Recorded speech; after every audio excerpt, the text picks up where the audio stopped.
खास मजमून है जिसको अंग्रेजी में कहते हैं इफ, पंजाबी हिंदी उर्दू में हम कहते हैं अगर, यदि, ठीक है, या जेकर, राइट, ठीक है। इफ एक छोटा सा अक्षर है ये, ठीक है, दो जो अक्षरों का एक शब्द है इफ। इफ का माना है कि ये कंजक्शनल एक हिस्सा है। तो पवित्र कलाम में से अगर हम इसको देखते हैं तो बड़ा खास मजबून है। आप बाइबल में पढ़ते जाएंगे तो बहुत सी ऐसी चीजें आएंगी, आपको मिलेंगी। पर आप पिछले दिनों में अध्ययन करते हुए मुझे ये विषय मिला, तो इस विषय को अगर आप ध्यान पूर्वक पढ़ते हैं तो जो इफ, अगर, यदि, जेकर, ये जो शब्द है ये बड़ा खास है। और पवित्र कलाम में जब हम इसको पढ़ते हैं तो पता चलता है कि ये जो शब्द है ये एक कंडीशन है, ये एक परिस्थिति है।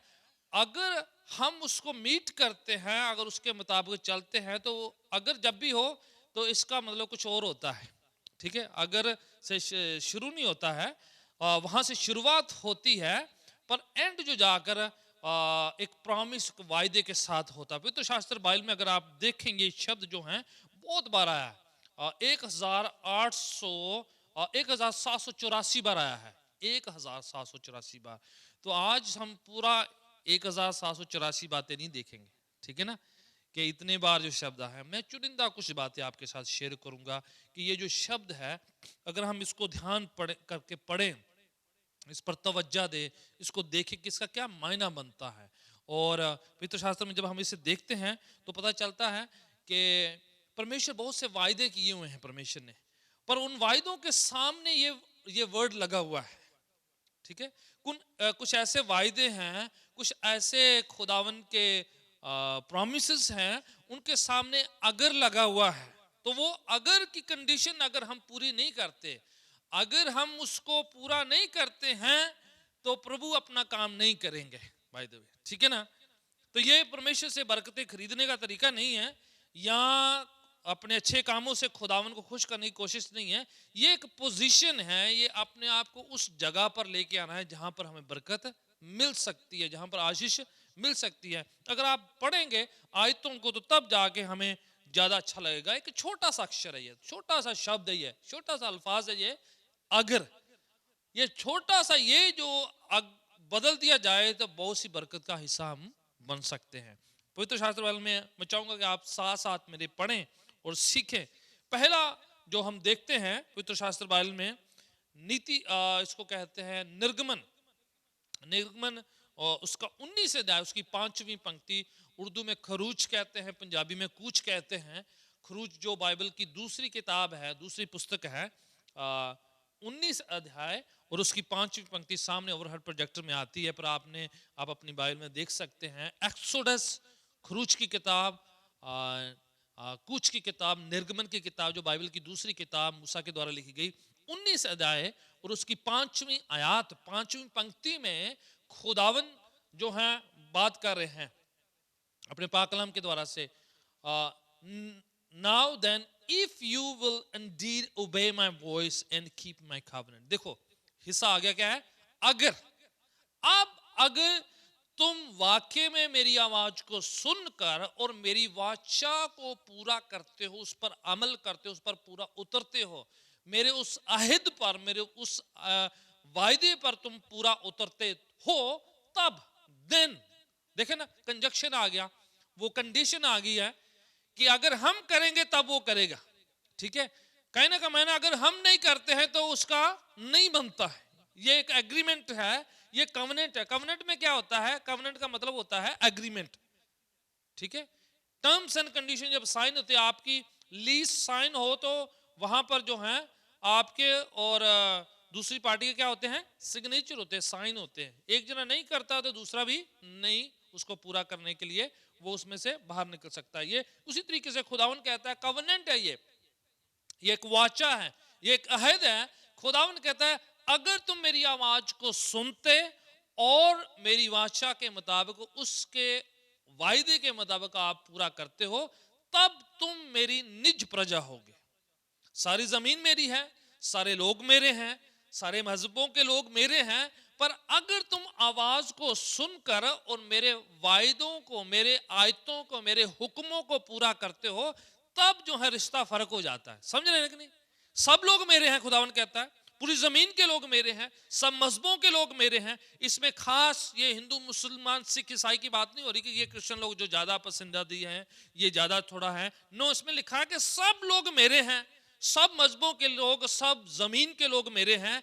पर अगर हम कंडीशन को पूरा करते हैं, अगर हम उसकी आवाज को सुनकर उसके अहद के मुताबिक, उसकी वाचा के मुताबिक हम अपना उसके अमल करते हैं, तो हम खुदावन की निज प्रजा, नजदीकी के, करीबी के, पर्सनल लोग बन जाते हैं।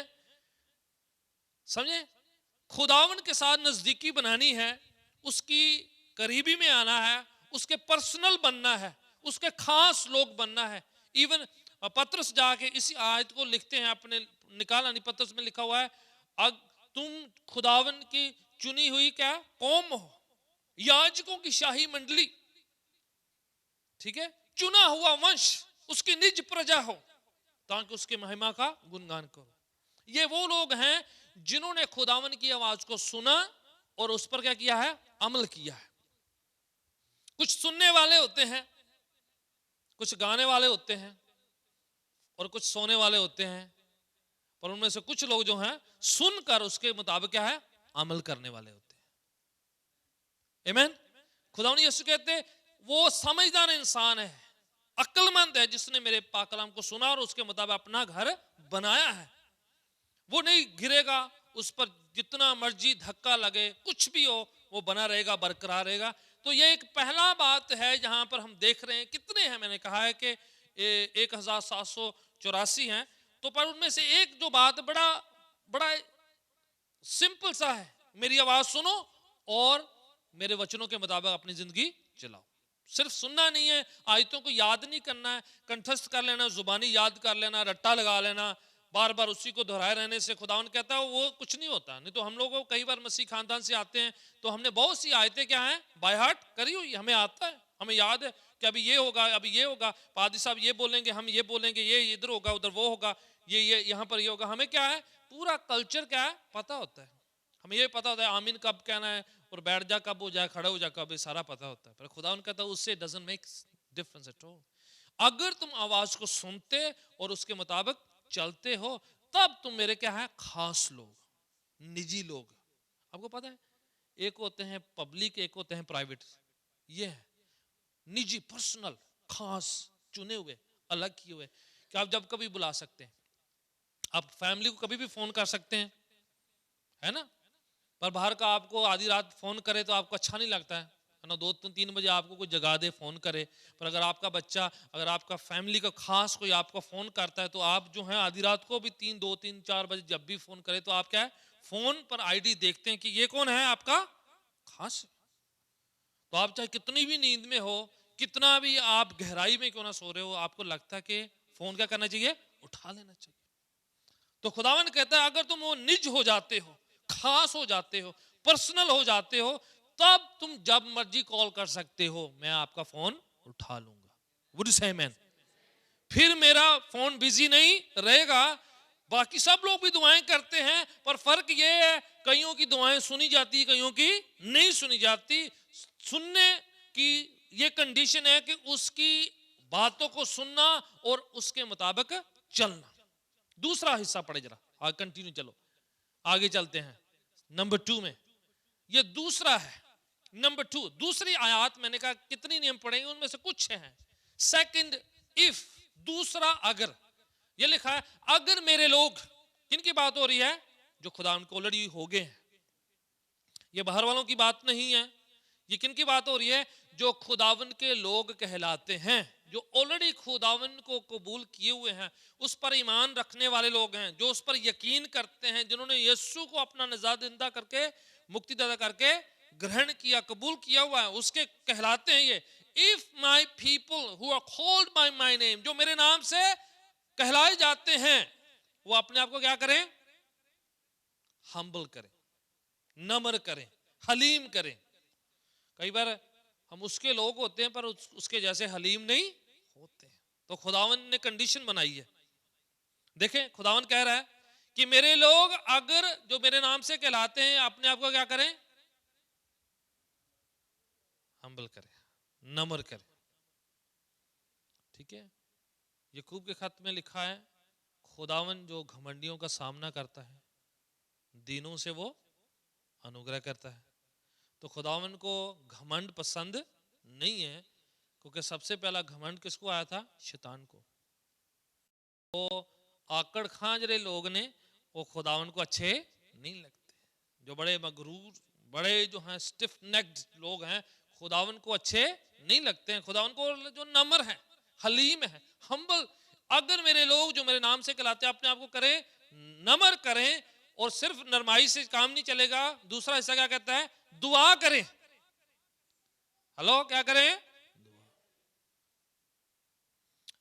ना, नम्र भी होना है, हलीम भी होना है, उसके साथ क्या करना है, दुआ करना।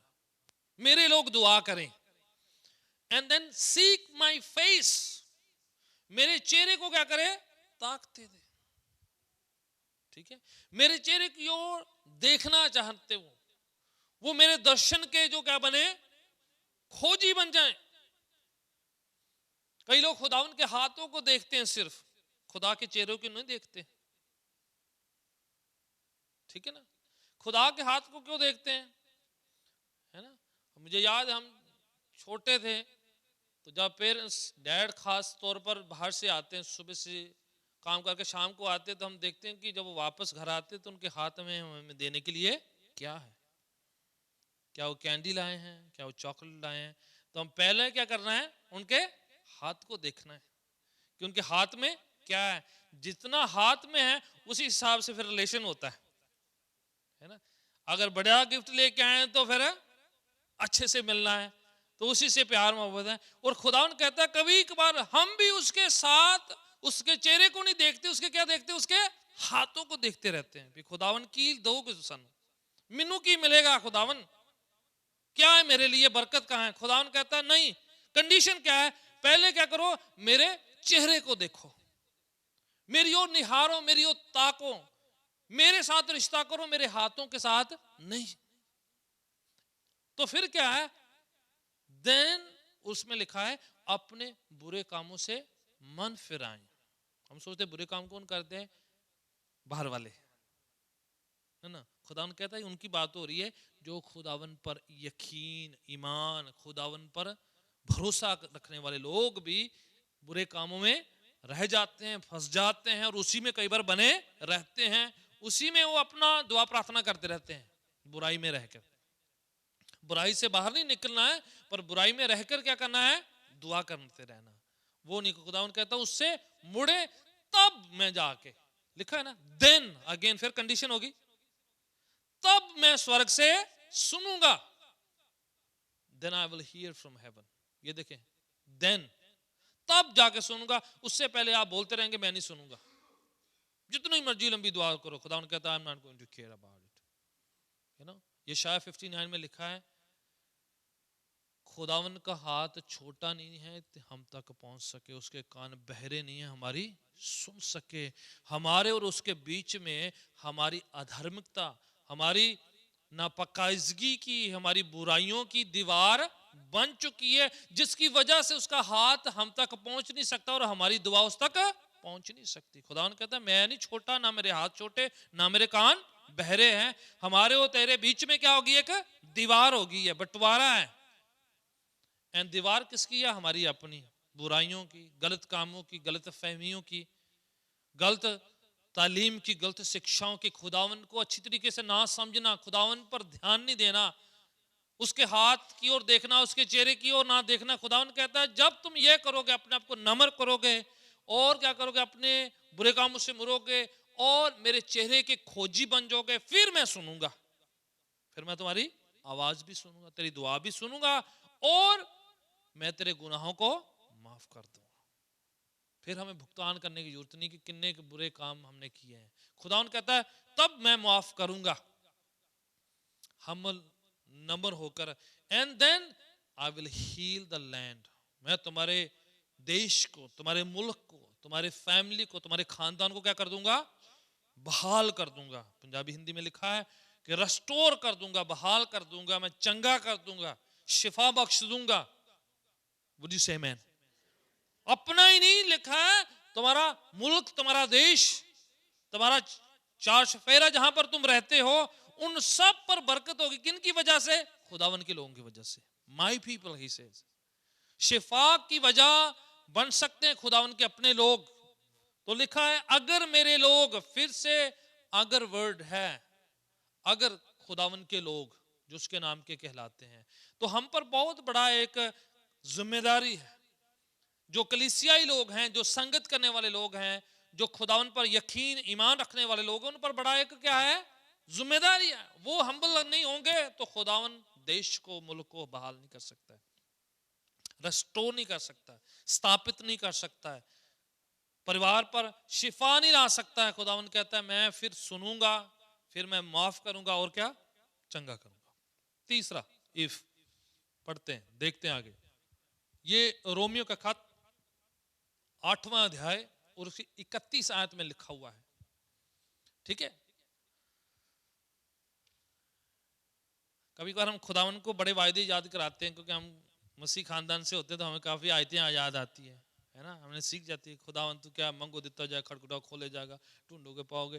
पर खुदावन कहता है जो मैं कह रहा हूं वो नहीं करना है ना। हम उनके वायदे याद कराते हैं पर अपनी कंडीशन नहीं याद करते। तो इसमें फिर से खुदावन ने कहा है तुम्हारी कंडीशन, तुम्हारी पोजीशन, कहां पर तुम हो, ठीक है, उसका बड़ा मायनर होता है। तो ये एक समझने का तरीका है। ये कुछ कार्य नहीं है, ये कुछ काम नहीं है जो हम कर सकते हैं। ये काम नहीं करने के लिए, ये क्या है? स्टेट ऑफ माइंड, सोचने का तरीका है, नजरिया है। ये कुछ करनियां नहीं है हमारी जिससे हम पा रहे हैं। क्या है? इधर देखें, क्या है?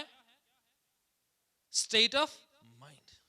समझना हमारे विचार, हमारे ख्यालात क्या है। क्या लिखा है?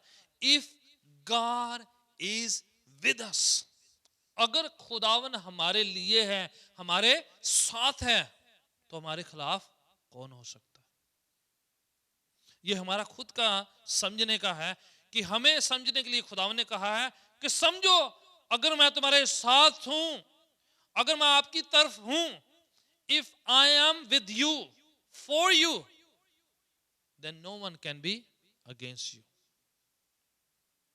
Would you say amen? अगर खुदावन हमारे साथ है, प्रभु हमारे साथ है, तो हमारे खिलाफ कोई भी नहीं हो सकता।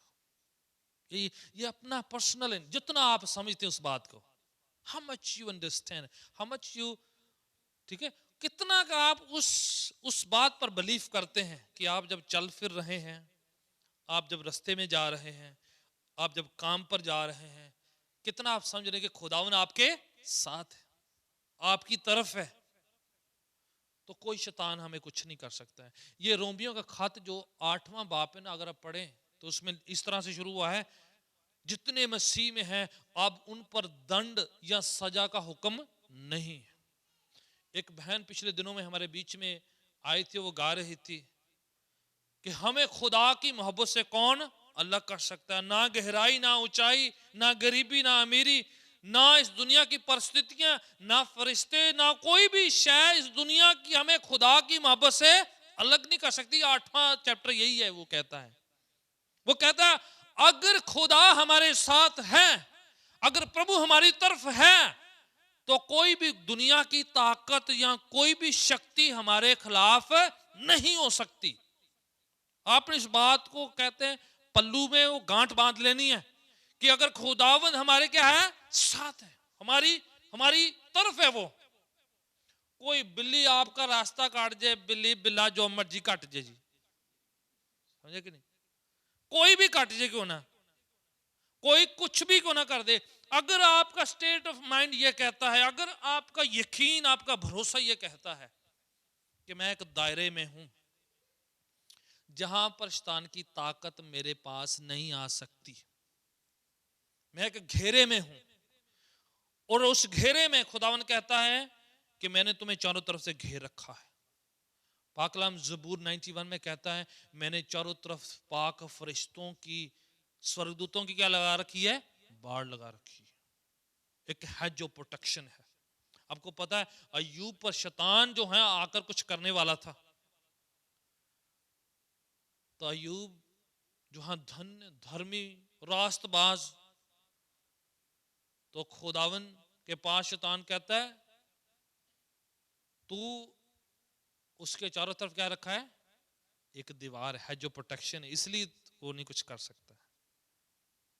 किसने बांधी थी वो दीवार? किसने लगाई थी? खुदावन ने, परमेश्वर ने।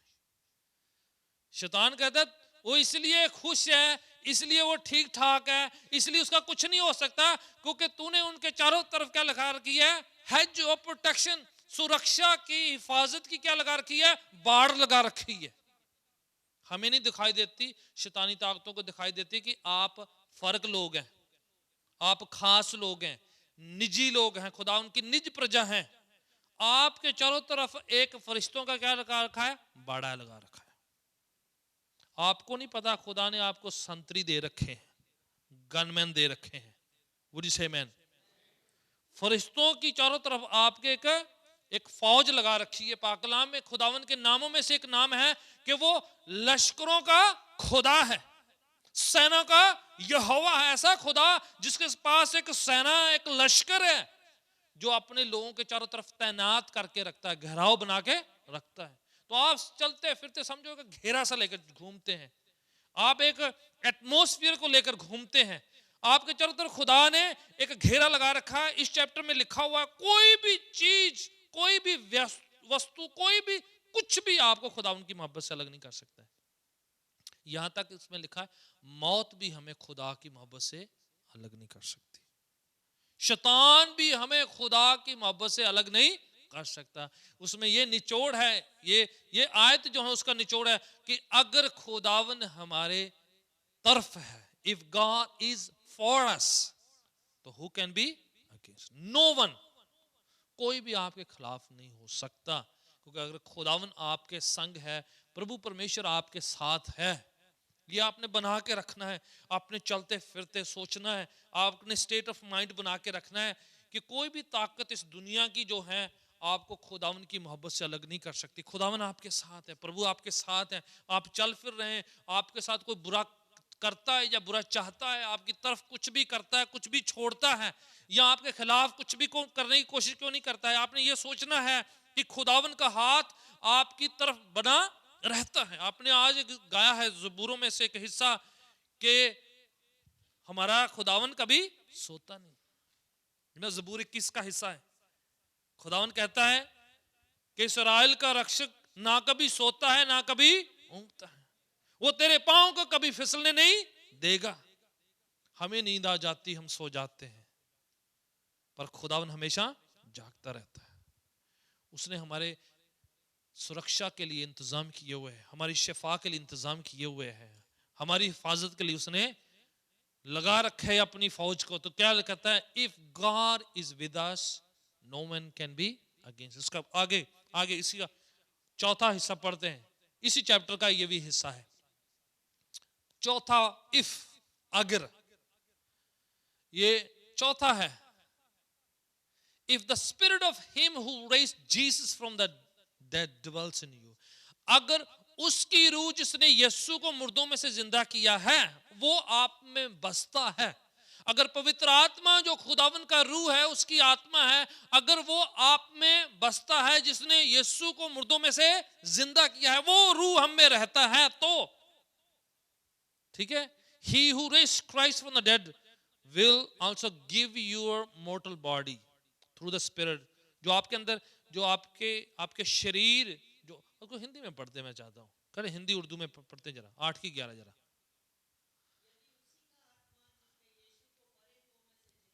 हाँ हाँ हाँ हाँ हाँ,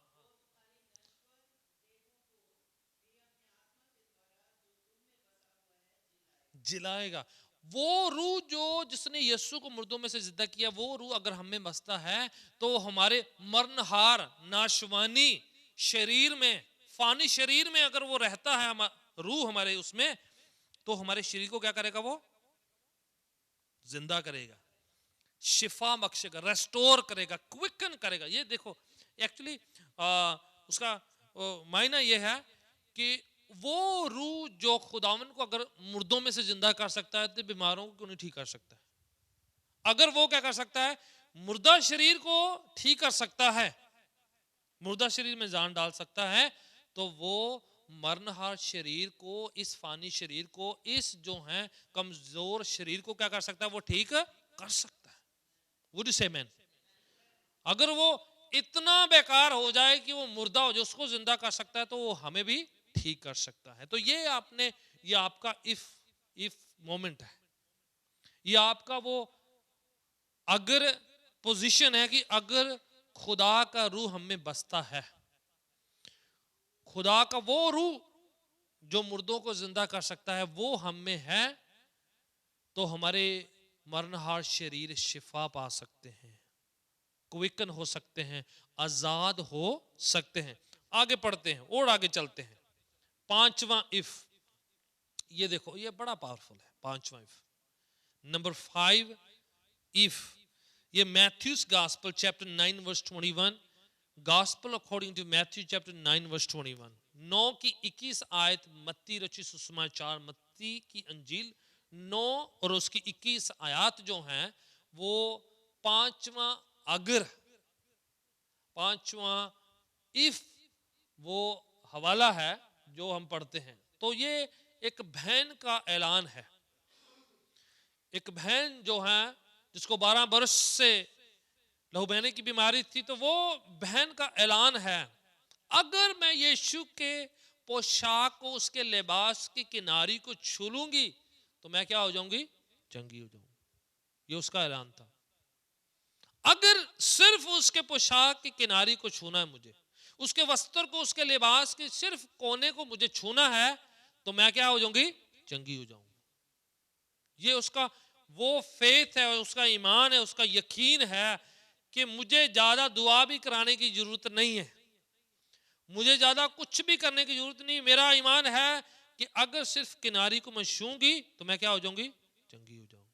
ये उसका इफ मोमेंट है। ये दैट्स इनफ फॉर हर। ठीक है ना? ये 9 की 21, अगर आप मरकुस की इंजील पढ़े, निकालें, उसमें लिखा हुआ है कि ये वो कहा करती थी बिफोर इवन यीशु के पल्लू को छूने से पहले से ये कहा करती थी। ये उसका पहले का ये ऐलान था कि अगर मैं सिर्फ उसके पल्लू को छू लूंगी तो मैं क्या हो जाऊंगी? चंगी हो जाऊंगी। ये उसका ईमान था, ये उसका यकीन था। इफ, ठीक है, देखो इफ छोटा सा वर्ड है पर उसमें सारी कंडीशन जो है, सारी बरकतें छुपी हुई है। अगर मैं सिर्फ वही छूंगी, यू नो, आप पर, आपके पर्सनल निजी ईमान पर बहुत कुछ निर्भर है, आपकी पर्सनल लाइफ पर बहुत कुछ निर्भर है कि कैसे आप खुदावन के साथ रिलेट करते हैं। इस बहन का था कि मुझे सिर्फ कितना चाहिए? छोटा सा टच चाहिए, थोड़ा सा स्पर्श चाहिए, मुझे थोड़ा सा छूना चाहिए, वो मेरे लिए काफी है। कितना? थोड़ा सा, ए स्मॉल टच, वो काफी है। मुझे सिर्फ कनेक्शन बनाना है खुदावन के साथ, मुझे सिर्फ छूना है उससे, तो मैं छूंगी तो मैं चंगी हो जाऊंगी। खुदावन को ईमान से आज भी हम छू सकते हैं। कैसे छू सकते हैं? ईमान से। ईमान वो फ्यूज के मानंद है।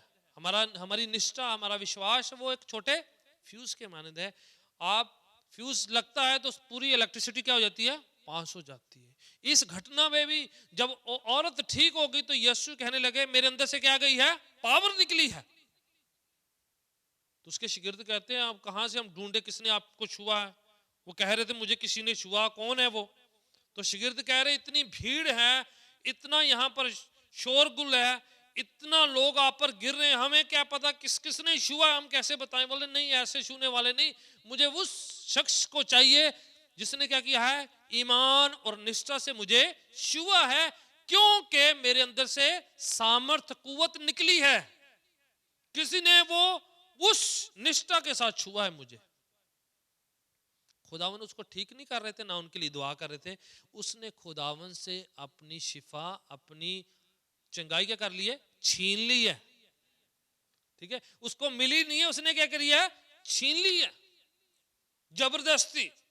प्रभु यीशु कहीं और जा रहे थे, एक्चुअली प्रभु यीशु जायरियस के घर में जा रहे थे। उस समय अर्जेंट काम था, उनकी बेटी देहांत हो गई थी, मर चुकी थी, तो उसको उधर जाना था। जायरियस बड़ा बड़ा बड़ा पॉलिटिशियन था, बड़ा सियासी अगुआ था, तो बड़ा उसका इन्फ्लुएंस था। उसके लीडर, उसके साथ अगुए, उसके नौकर चाकर, उसके सब साथ हैं, बड़ी भीड़ उनके घर जा रही है।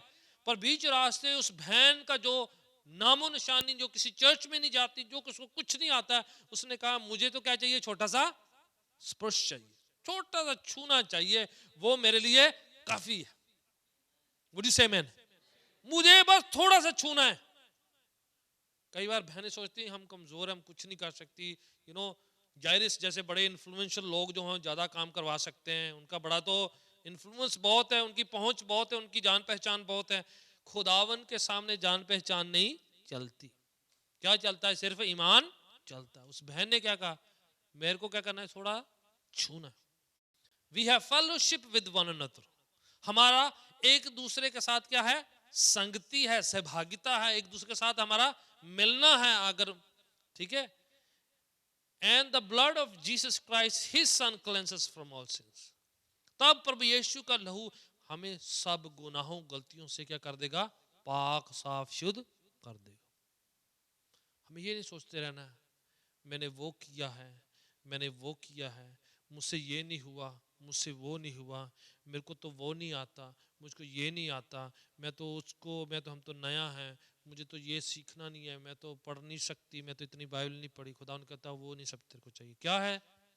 अगर यीशु के साथ हमारी फेलोशिप है, उस रोशनी के साथ हमारी फेलोशिप है, संगत है, तो फिर यीशु का लहू हमें पाक साफ करेगा।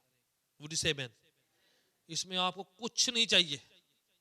आपको बाइबल आती है नहीं, आपको पढ़ना आता है कि नहीं, आपको ज्ञान है कि नहीं, आप इतने स्पिरिचुअल है कि नहीं, आपको ये आता वो आता ये आता नहीं आता, कुछ भी नहीं आता हो। सिंपली अगर आप रोशनी में, खुदावन की उस ज्योति में जिंदगी जीते हैं, खुदावन के यीशु के पास रहते हैं, तो आप निष्ठा ईमान के साथ उसके पीछे चल रहे हैं, तो फिर वो खुद आपको पाक साफ करेगा। आपको खुद को करने की जरूरत नहीं है। कई लोग खुद करना चाहते हैं, है ना, कहते हैं मैं एक बार ठीक हो गया तो फिर मैं चर्चा करूंगा, जो मेरा ठीक नहीं है ना, जब मैं ठीक हो जाए, जब मेरे को ये छूट जाएगा, ये छूट जाएगा, ये छूट जाएगा, तो फिर आऊंगा। फिर आपको खुदा की जरूरत नहीं है, आपने खुद ही ठीक कर सकते हो। हम कब उसके पास आते हैं? जब हम खुद नहीं कर सकते। जहां पर इंसान की हद खत्म हो जाती है, खुदावन प्रभु यीशु की हद शुरू हो जाती है। आप कहते हैं नेचुरल में नहीं हो सकता, तो सुपर नेचुरल हमें चाहिए। तो खुदावन अपनी अलौकिक दैवी उस इलाही शक्ति के द्वारा से, उस कुव्वत के द्वारा से काम करता है। उसकी रोशनी में जब हम आते हैं तो अंधेरे की ताकतें छोड़कर जाती हैं। फिर से मैं कह रहा हूं, जब हम यीशु की रोशनी में आते हैं तो दुष्ट, शैतान, अंधेरे की ताकतें, तारीकी की जो ताकतें हैं, छोड़कर क्या करती है, जाती है। वुड यू से आमेन? आप इस बात को सोच लेना है, कोई भी शैतान की ताकत, उसका बुरा प्रभाव, बुरी कोई भी ऐसी बात है, बुरा असर कोई रहता है हमारी जिंदगी में, तो जब हम रोशनी में आते हैं तो पता है वो ठहर नहीं सकती। कई बार देखते हैं कई लोग अच्छे वाले नजर आते हैं, जब दुआ होती है, रोशनी में होते हैं, खुदा की प्रेजेंस में होते हैं, तो कुछ चीजें जाहिर हो जाती हैं। ये होता है क्योंकि वो छुपी रहती हैं शैतानी ताकतें, जब रोशनी में आते तो क्या हो जाती हैं, जाहिर हो जाती हैं, वो ठहर नहीं सकती हैं। रोशनी उनको तंग करती है, अंधेरे को छोड़कर जाना पड़ता है। तो थैंक गॉड, खुदावन कहता है वो हमें खुद पाक साफ शुद्ध करता है। हमें तो सिर्फ सरेंडर करना होता है। क्या करना है? स्पुर्द करना होता है। जैसे कार वॉश में जाते हैं, है ना, तो वो कहते हैं भी आप चाबी छोड़कर अपनी गाड़ी से बाहर निकल कर बैठ रहे, वो मशीन में कार को लेके जाते हैं, तो वो बिल्कुल उस मशीन उसको साफ सुफ करके तो फिर आपको गाड़ी दे देते हैं। ठीक है ना? उसी तरह हम अपनी बॉडी को, अपनी रूह को खुदावन के क्या करते हैं, स्पुर्द करते हैं, सरेंडर करते हैं। खुदावन पाक साफ शुद्ध करता है, हमें क्या करना पड़ता है, अपने आप को स्पुर्द करना पड़ता है। जब तक हम खुद करने की कोशिश करते हैं फिर होता नहीं। तुम वो ना कर, तो ये ना कर, तो वो ना कर, ये वो ना कर। जब आदमी अपनी कोशिश में लगा रहता है, वो करता है, उससे होता नहीं, थोड़ी देर के लिए चलता है, फिर उस हमेशा नहीं होता है। पर जब आप सुपुर्द करते हैं, खुदावन मुझसे नहीं होता है, मुझे पता है आप क्या कर सकते हैं, आपके द्वारा से यीशु का लहू हमें पाक साफ शुद्ध करता है। आखिरी 7वां पढ़ते हैं जो बहुत पावरफुल है, ये seventh if, this is very important, ये बहुत जरूरी है। आखिरी 7वां, पहला यूहन्ना पहला चैप्टर 9वीं पंक्ति में लिखा हुआ है, ठीक है। फिर से शुरुआत होती है आयत की, पंक्ति की शुरुआत कैसे होती है, अगर हम अपने गुनाहों को कबूल कर ले, मान ले, ठीक है, ग्रहण कर ले, कन्फेस कर ले, वो धर्मी है, रास्तबाज है और वफादार है हमारे गुनाहों को क्या करने के लिए, माफ करने के लिए, और हमें सारी अधार्मिकता से शुद्ध करने के लिए। धार्मिकता मतलब रास्तबाजी, ठीक है, हमें सारी बुराई सब चीजों से हमें पाक साफ करने में क्या है, वो वफादार है। तो कंडीशन क्या है, if we confess our sins, अगर हम अपने गुनाहों को, गलतियों करेंगे, मान लेंगे। अगर हम डिफेंड करते रहेंगे या छुपाते रहेंगे तो फिर खुदावन हमें पाक साफ शुद्ध नहीं कर सकता। पर अगर हम कहेंगे खुदावन ये मुझसे गलती हुई है, जाने जाने मेरे से गुनाह हुए हैं, तो मैं अपने गुनाह, गलतियां, त्रुटियां, खामियों को मान लेता हूं, मान लेती हूं, तो खुदावन आप रास्तबाज हैं, आप धर्मी हैं, आप वफादार हैं, आप विश्वास योग्य हैं कि आप मुझे पाक साफ शुद्ध करेंगे। आमीन।